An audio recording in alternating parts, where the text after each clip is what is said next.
Hey guys, Centauro here, and we're gonna go ahead and get into this visual novel, 6 Days of Snow. So let's get started. The first day.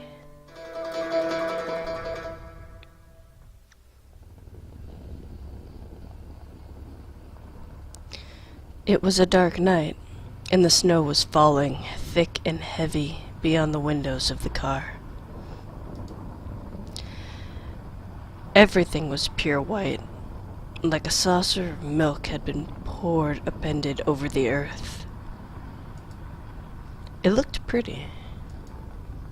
At least, it did when observed from within the confines of the taxi, but I felt a surge of sympathy for whoever might be outside on such a night. The snow can be unforgiving, especially on a mountain like this.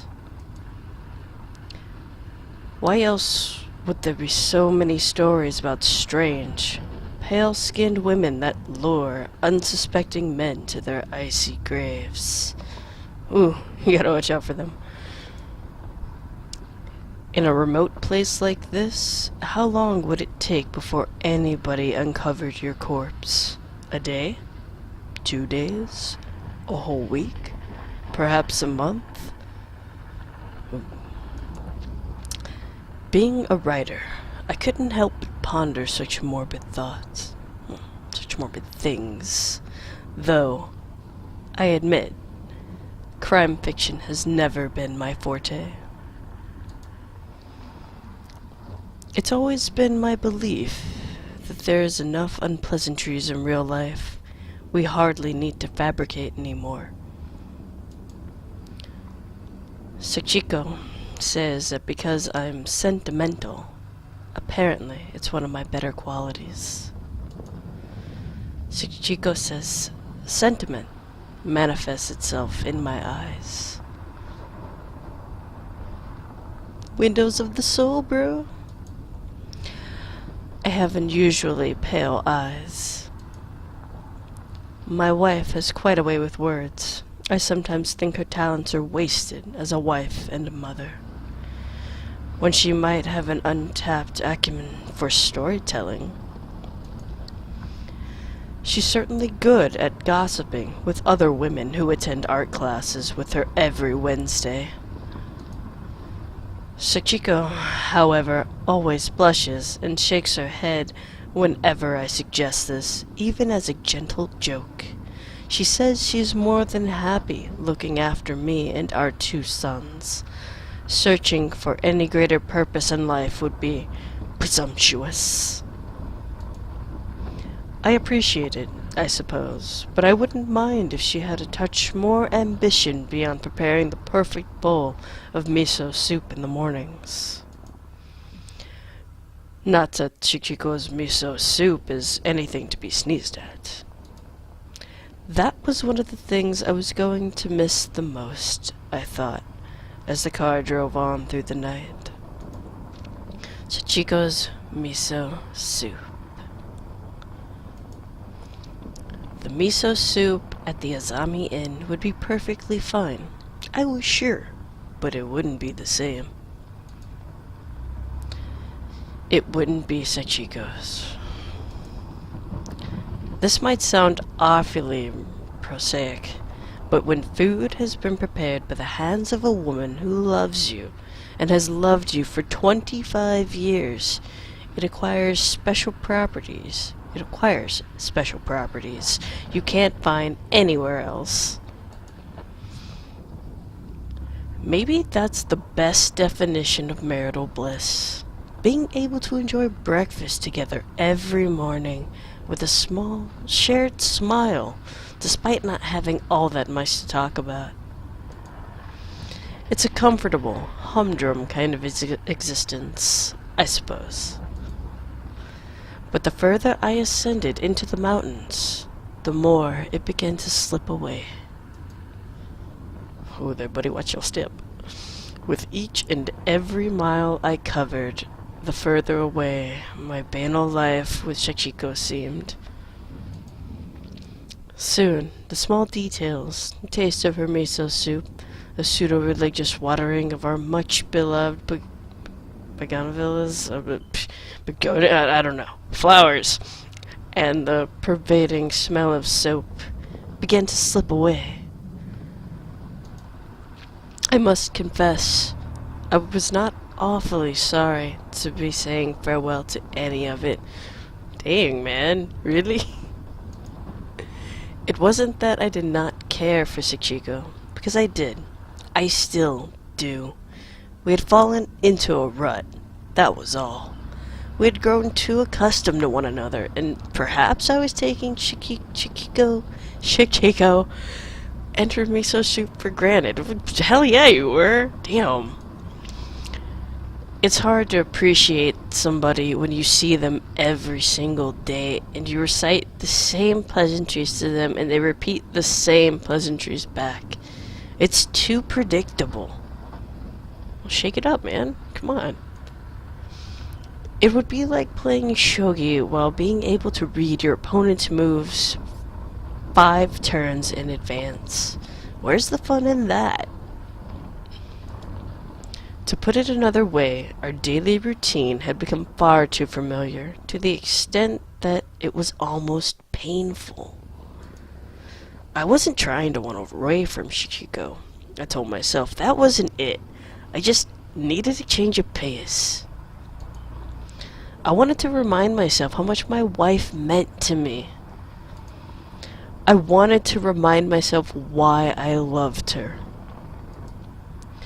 I was journeying away from my wife so I could learn to miss her again, which would hopefully make our eventual reunion all the more sweeter. After giving it some thought, I decided upon the perfect location wherein I could ruminate on my marriage. That would be it, the snow-capped mountains in Hakuba, more than half an hour away from human civilization. There would be no people at the Azami Inn to disturb my solitude, just the snow and the stars. And that was fine by me. The young boy driving the taxicab hummed under his breath a song I didn't know and tapped his fingers against the wheel. "We're almost there," he said, and turned to me and smiled. The darkness obscured much of his face, but I could see the reassuring gap-toothed smile. One of his front teeth was missing. I thought rude to ask why, so I didn't comment, but I couldn't stop myself from fabricating stories. "How far is it now?" I asked him, hugging my trunk a little closer to my chest. Sachiko had helped me pack before my departure. I told her she needn't have bothered, but she was insistent. Despite being such a quiet, retiring woman, Sachiko can be awfully insistent about the most mundane things. "You're not far from now," said the boy, though boy might be a touch demeaning, as he must have been in his early 20s. 3 or 4 more minutes, maybe 5, accounting for traffic. It was probably supposed to be a joke. We hadn't passed a single car during the journey for the train station. I must admit, I was a bit relieved. The road was so poorly lit, any oncoming cars could have spelt disaster. "It's not like you need to get there in a hurry, is it?" asked the boy. "What are you doing up near Hakuba, if you don't mind me asking?" "Oh, I don't mind at all," I said politely. "I'm a writer. I thought going somewhere remote would help me focus, generate a few ideas, that kind of thing." "Oh, an author," he whistled and sounded genuinely impressed. "Written anything I'd know?" "I doubt it. I'm not well known by any means, but I make enough to pay the bills." "Well, what more can a man ask for? I'm not too world-wise, but that sounds like a success story to me. Not many people who want to be authors make so much as a penny." Yeah, I suppose so. Running a hand through my hair. Sometimes I forget. I have a lot to be thankful for. And what kind of things do you write? Newspaper articles? Journalism? Some poetry. And I released a novel a couple years ago, too. A novel, is it? He said, and he whistled again. Now that's fancy. It could be ferrying around the next Ogai Morie. Didn't know how to pronounce it. Oh, I doubt I would ever reach such levels of fame. I just dabble, really. Well, I hope you include me in your next literary effort, Mr. Tanabe. Tanabe-iji. Alright, Mr. Tanabe, I'll remember that. And he nodded, his face determinedly, like a chicken pecking up words. That was a cruel simile, though, and I chastised myself for thinking such a thing. I hadn't realized it, spending so much of my life inside the city, but I could be quite a snob. That was another reason I told myself why going to the countryside would be better. It was always useful to see new sights and broaden my horizons. Open my mind. The moon up ahead, shining in the apex of the sky like a pearl, split the swirling fog and snow with pale rays of light. In the dark, the moonlight looked lethal, ethereal. It was a kind of moon so perfectly round and full that that could drive one to madness.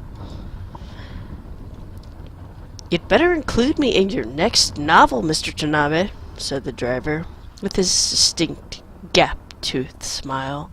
I found myself thinking that maybe I would. He wasn't a character that was easy to forget. The teeth helped. I'm Hanabe Yosuke. A pleasure to meet you. Oh, no, the pleasure is all mine, I demurred, and the young taxi driver, Yosuke, tittered. Incredible! A writer saying it's a pleasure to make my acquaintance? I never thought I'd live to see the day. He sounded so bemused by the idea. I smiled.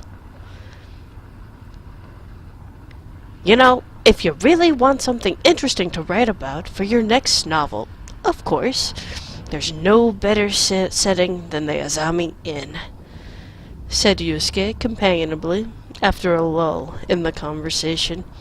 It's beautiful around here. Not that I have much of an eye for it still.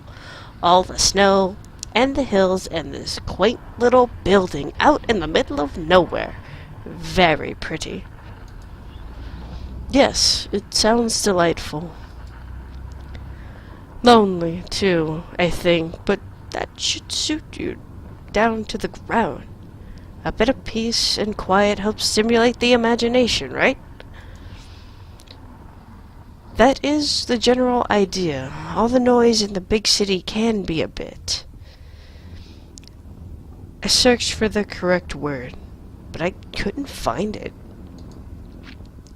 Maybe it had been stolen by the snow.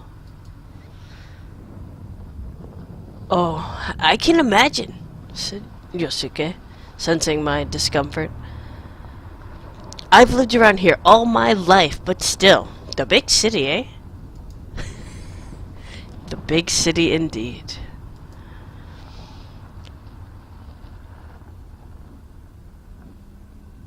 I'd love to go there once or twice just to look around, but I don't think I could ever settle somewhere like that. From what I've heard, there are too many buildings, far too many. I like the peace and quiet, though even I'd get a bit antsy if I had to stay in the Zami Inn too long. I don't know how Miss Kakuichi does it.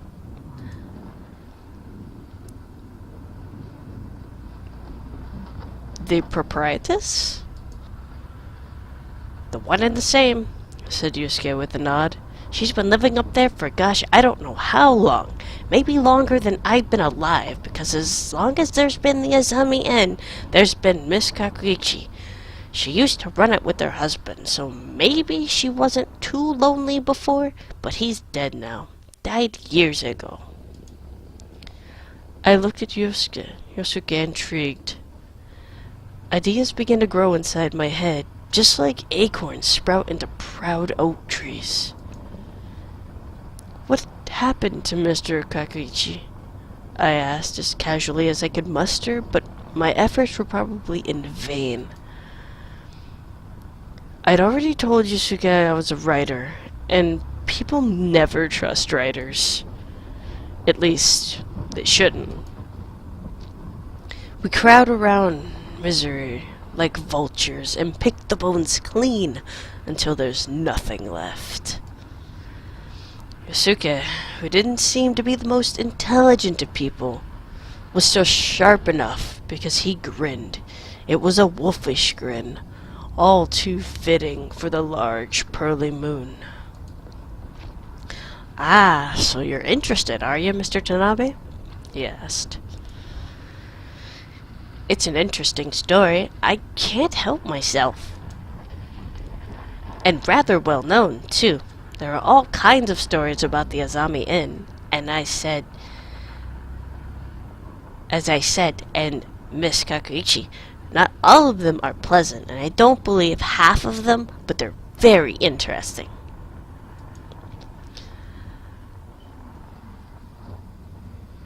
I should let you know, before you continue, that I don't write crime stories. Ah, well, more's the pity, said Yosuke with a shrug. When you get a pretty young woman and a dead husband, there are bound to be rumors, but the truth is a lot simpler. He was old. Mr. Kakuichi, a good 2 decades older than his wife. And you know, when you're old and you live up in the mountains, chances are you'll catch a cold at some point you won't be able to fend off. So, he died? Just like that. Just like that. Rather anticlimactic. All things considered, people love talking.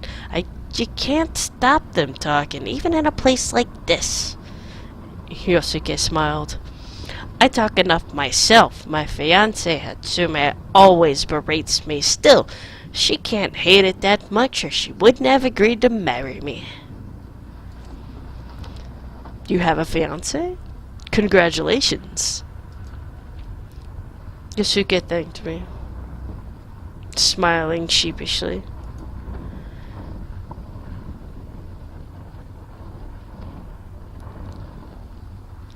Honestly, I feel a bit sorry for Miss Kakuichi, all things considered. She must be awfully lonely up there, without a husband, and the residents of Higashikawa aren't too keen on her either. Doesn't she have anybody else? She has a daughter. Sweet little thing, Riko. Miss Kakuichi has always been very protective, and no wonder after what happened to her husband. Riko. I nodded my head. I would have to file this away for future reference. Doesn't she have any staff? Oh, she employs a few girls. My Atsumi was one of them, but it's a small business. She doesn't get many customers, you see. I see, I said. And I did see. I looked out the window. I could see the hills covered in snow, with yet more snow falling, and I saw only too clearly. I couldn't imagine many people coming to the Azami Inn, not even those who were passionate about skiing. There were places to stay that were closer to the main roads, where you didn't have to hire a taxi and wend your way through the mountains for over half an hour to reach your destination. If Sachiko were here, I knew what she would say. None of this was very sensible. Still, as I wasn't a sensible man, but a sensitive one, this kind of location would, as Yosuke have said, suit me down to the ground.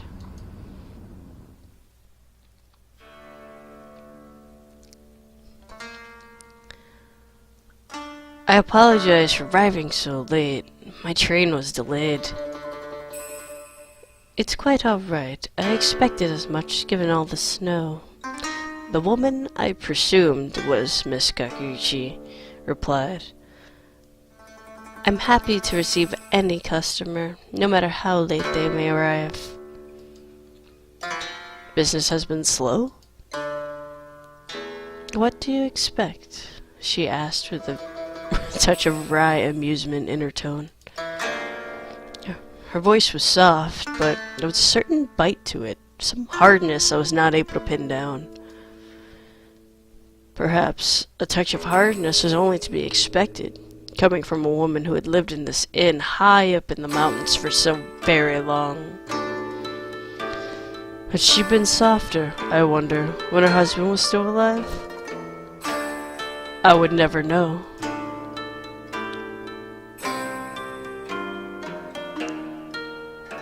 Now, Miss Kakuichi, how can I describe her? Words failed me at the time, and they fail me even now. I suppose if I had to put a single word to it, she was beautiful. But that wasn't entirely right. She was the kind of woman who had been beautiful once, beautiful enough to drive men to distraction, but old age had tempered some of her beauty, softening the edges so it no longer had an acute piercing effect. That was a good thing, I think. Such beauty can be used as a weapon, like an arrow. But this was an arrow whose tip had been sanded smooth. Her hair was dark and glossy, cut into a neat bob reminiscent of Kokeshi doll. It was an unusual choice for an older woman. She must have been in her 40s, but that only served to heighten my interest in her. Her eyes were the color of roasted tea leaves, and they were lined with thick, long lashes. When she blinked, her lashes fluttered in a beguiling manner that cast shadows across her face. Her skin was pale, and though there were some wrinkles around her mouth, it was unblemished, save for two small moles no bigger than pinheads beneath her right eye. She wore a modest kimono of muted colors and stood there regally, her hands held in front of her. If I looked at her from afar, one could have been forgiven for thinking she was 10 or 20 years younger than she really was. But time awaits for no man. At any rate, Miss Kakuichi didn't seem to be the kind of person who steeped herself down in her own nostalgia. Everything about her, from her tone of voice to the way she stood, suggested she was far too sensible to bother with such nonsense. She wasn't sentimental. Something about her posture almost seemed to defy sentiment. She wasn't like me. I suppose we were quite a poor match.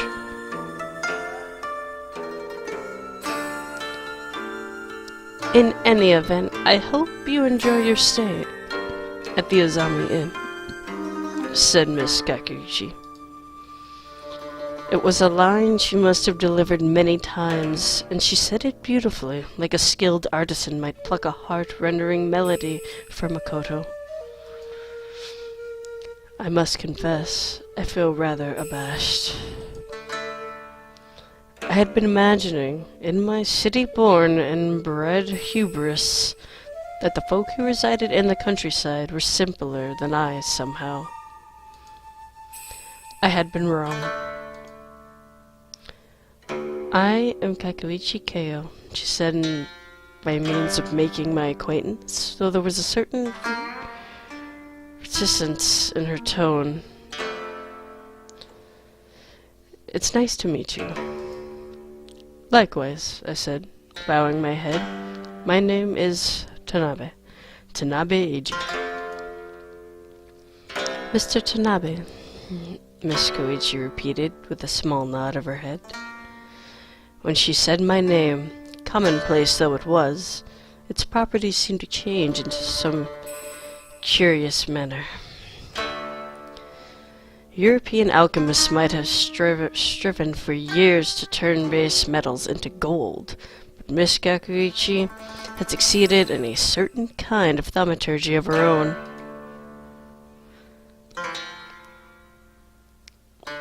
Well, if I need to introduce myself further, I've been running the Azami Inn for some 14 years, ever since the death of my husband. I'm sure Yosuke has told you about that already. He might have mentioned a thing or two, yes. You don't need to spare my feelings. I know what the people around here say. They enjoy their gossip. There's not much else to gossip about. I don't think Mr. Hanabe meant anything by it. He's just making conversation. At my expense of my dignity,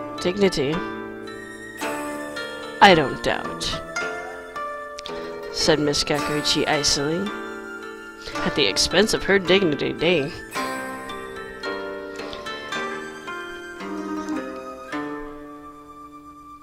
Though Yosuke hadn't said anything incriminating, I found myself feeling guilty, as if I had conspired against her. Let us move on from this subject, she said, noticing my discomfort. It is unpleasant, particularly after such a long journey. Now, Miss Kakuichi explained the general running of the inn to me, when meals were prepared, where the hot springs were, who to speak to if I had a complaint, while I nodded dumbly, stunned into silence. So, she said when she had finished her short business spiel, I trust this is satisfactory? That is more than satisfactory. Thank you, I said, stuttering. Why was I stuttering? Being around Miss Kakuichi, held under the steady gaze of her dark brown eyes, had the most incredible effect upon me.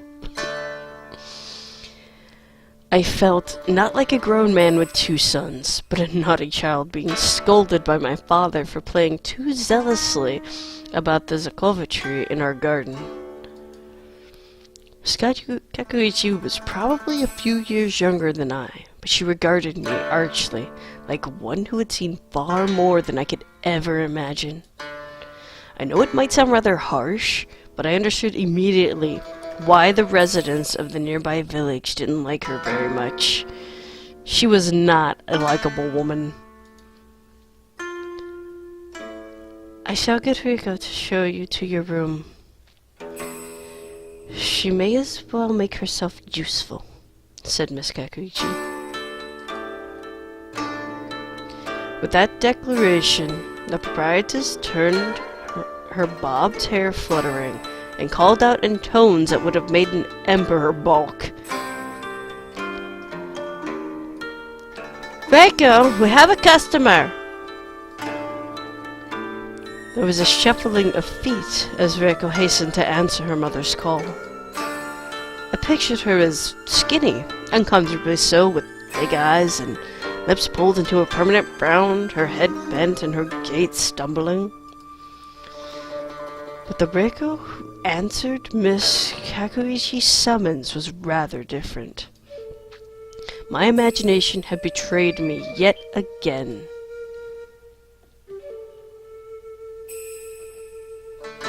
She was rather young. That much was true. Still a teenager, I suppose. And she was slight, but not in an awkward manner. Her limbs were pale and slender, and she moved like a ballerina. Yes? You called, Mother? She looked just like Miss Kakuichi did, or had done, I imagine, before old age had seen fit to sap away her youthful charms. Reika even had a beauty mark beneath her eye that was located under her left, not her right. Other than that, it was an almost perfect facsimile of her mother's, like she was some kind of copy. A homunculus child raised in a glass jar. But these thoughts were rather too fanciful. This is Mr. Tanabe, said Miss Kakuichi, gesturing toward me. He has recently arrived from Tokyo. Can you take his bags and show him to his room? It's the one you were preparing earlier on the west side. Of course, said Reiko, with a small bow of her head. I shall do it at once. She bent to pick up my bag, first brushing the sleeve of her kimono to one side when... No. That will never do. Reiko flinched at the reprimand. She was now halfway between retrieving my case and standing straight. The sleeves of her kimono still rolled back, and I could see her arms. They were as pale as the snow that fell outside, shot through with delicate blue veins. Though I wanted to, I could not bring myself to look away.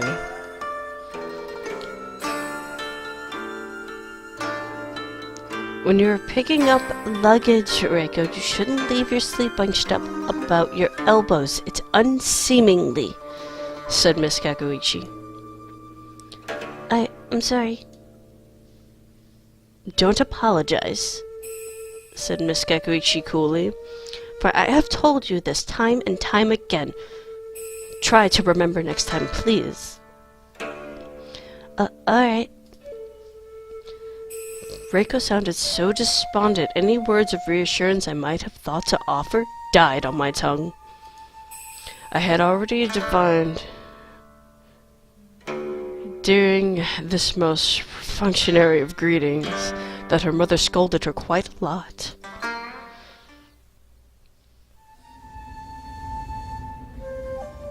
Reiko led me to my room in silence, my suitcase held in her arms.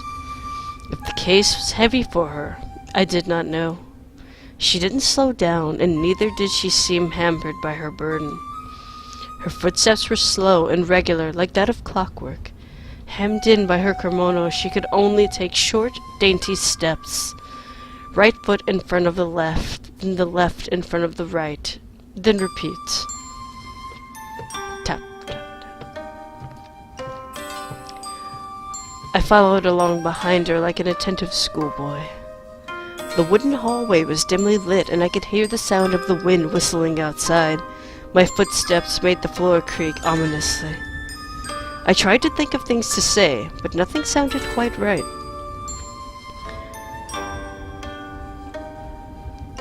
The weather's awful around here, isn't it?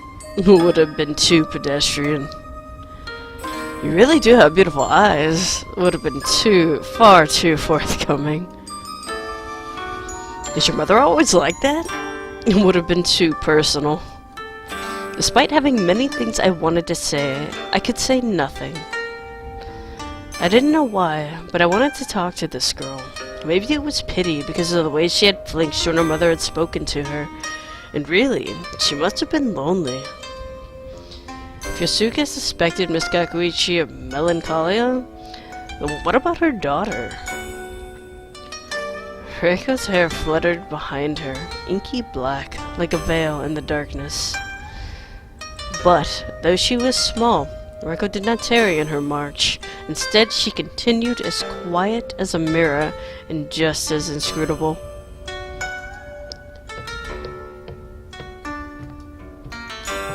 Even back then, I was enamored by her. Maybe it was the romance of the situation. How could you blame me? There was something very poetic about Reiko's plight. An uncommon beauty hidden from prying eyes, lost amidst the ice and snow.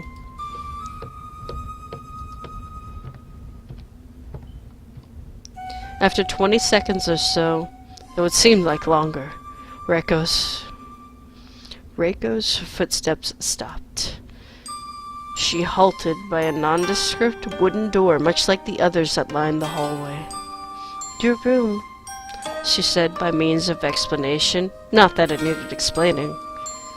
I thanked her all the same and took my case from her outstretched hand.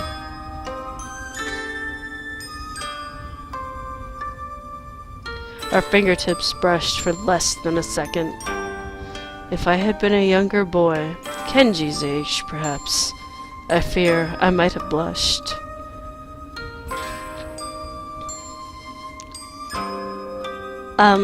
It's rather late, and we don't normally serve food at this time," said Reiko, addressing the floor rather than my face.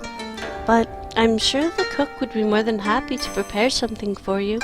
Mother said you traveled a long way." "It's all right," I replied, though it had been some 5 hours since I had last eaten. "I don't want to inconvenience you." "But you're a guest," said Reiko. This time she did lift her head. "Doesn't that give you the right to inconvenience us just a little? You're paying for the privilege." Ah, I blinked. Words, once more, were conspicuously absent. She was actually smiling. So she did not dislike me, and neither was she afraid. She couldn't have been, to joke with me so casually, for that was what it was. A joke. I couldn't stop myself from laughing. It was a small laugh, really, but then again, Reiko's smile had been rather demure. A hearty chuckle wouldn't have suited the atmosphere, and I've never been one to laugh that much. I'm too self-conscious. But Reiko made me laugh all the same. "Well, you might have a point," I said. "I suppose I wouldn't mind some green tea. I need a bit of warming up." "I know," said Reiko with a nod of her head. "It can be horribly cold around here. I think horrifying is better, there's too much of it. I hope my room has a kotetsu." "Of course, we live in the mountains. It would be a sin not to have a kotetsu. Our guests might catch their deaths of cold," she said, throwing her arms in the air for emphasis. I smiled. Well, I didn't raise my voice for emphasis, so we're even. "Well, I wouldn't want that. I don't intend to stay here that long." Though the mountains were picturesque, I did not fancy extending my trip. A most unfortunate side effect of death is that it tends to render people immobile, tied to one place for the rest of their, well, not lives. "I don't blame you," said Reiko seriously. "I wouldn't stay here if I had a choice."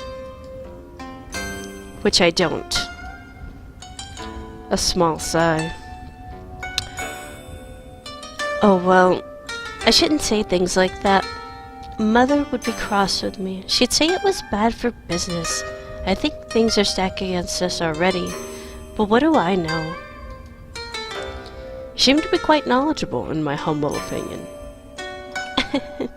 "Thank you," she said with a bow of her head.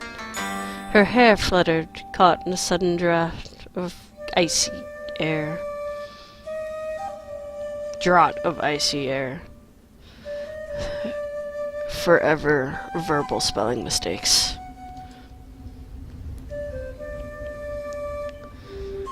I knew it was because of the wind, but seized by sentimentality, I couldn't help but imagine it was because she was so very full of life.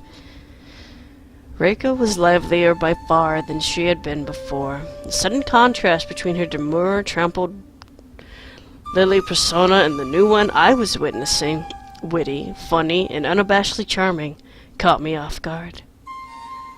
Could the caterpillar have emerged from its chrysalis in a scant 5 seconds? But no, such transformations do not take place so rapidly. Not in the real world. I wondered. Did Reiko's newfound freeness have anything to do, perhaps, with the absence of her mother?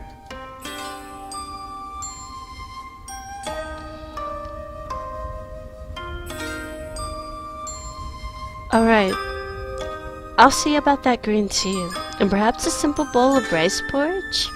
I think you should get something in your stomach. Do I look peaky? Reiko pretended to ponder, one hand beneath her chin. Perhaps a bit tired. Long train journeys do that, especially at my age. I wonder. I've never been on a train before, said Reiko. There was something wistful about her tone. Her eyes were misty and far away. She was so transparent her thoughts flickered across the surface of her mind, like ripples in a pool. But then Reiko shook her head and clapped her hands, and the illusion was over. Right, green tea, rice porridge. Please feel free to make yourself at home and discover the delights of the Azami Inn. Thank you for your hospitality, I said, bowing my head. I intend to. Oh, and it's perfectly fine if you want to use the kotetsu, but make sure the fire in the brazier hasn't burnt down before you sleep. We wouldn't want you to start a fire. No, I said with a shake of my head. We wouldn't want that. Not at all, Reiko repeated. But I couldn't help but wonder.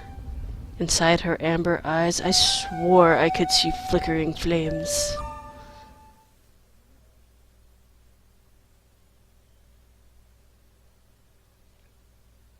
Reiko was as good as her word. Okay, we are going to pause here, get rid of the old man likey vibes, and we will continue this later on. You guys have a good one.